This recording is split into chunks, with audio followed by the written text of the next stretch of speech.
Hello, my name is Jesus Flores, and I'm here to talk about my presentation for Activity 5.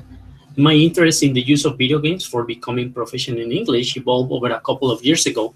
I noticed that a couple of my students could communicate more than my average college students.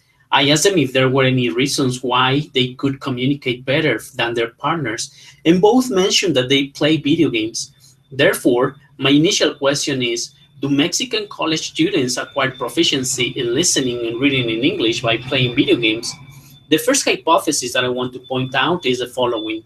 When a young person plays commercial video games, he or she is not only being entertained, but learning English as a foreign language in an unconscious way. The second hypothesis is that not all of the four skills are developed when playing video games. Some skills get more developed than others. In this study, I will find out which ones, in case there are any. As suggested by Miles, Hoberman, and Saldaña, I will use a homogeneous sampling group of college students whose ages range between 19 and 21 years old. Out of this group of people, I will use of them as a control group and the other one as a focus group. I will not make any difference about their sex. I will involve boys and girls. As Saldaña and O'Brien point out, I will be designing and piloting questionnaires.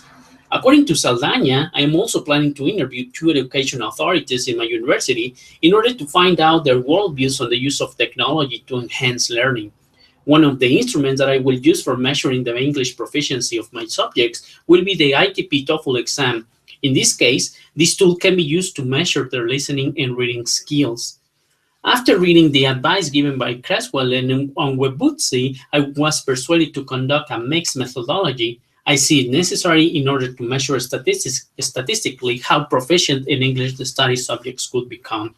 I am familiar with quantitative methodology. In the past, I have used questionnaires, interviews, and journals. However, this time, I would like to add some qualitative methods, such as measuring amounts of items learned by a subject. In this case, I would have to learn some statistics in order to interpret the results.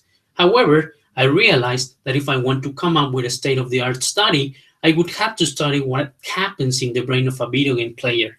Perhaps the use of magnetic resonance imaging would give this research a lot of clues. Hopefully, by mixing methods, it could be feasible to find a tangible proficiency in the EFL acquired by my students. Thank you, and I wait for your comments.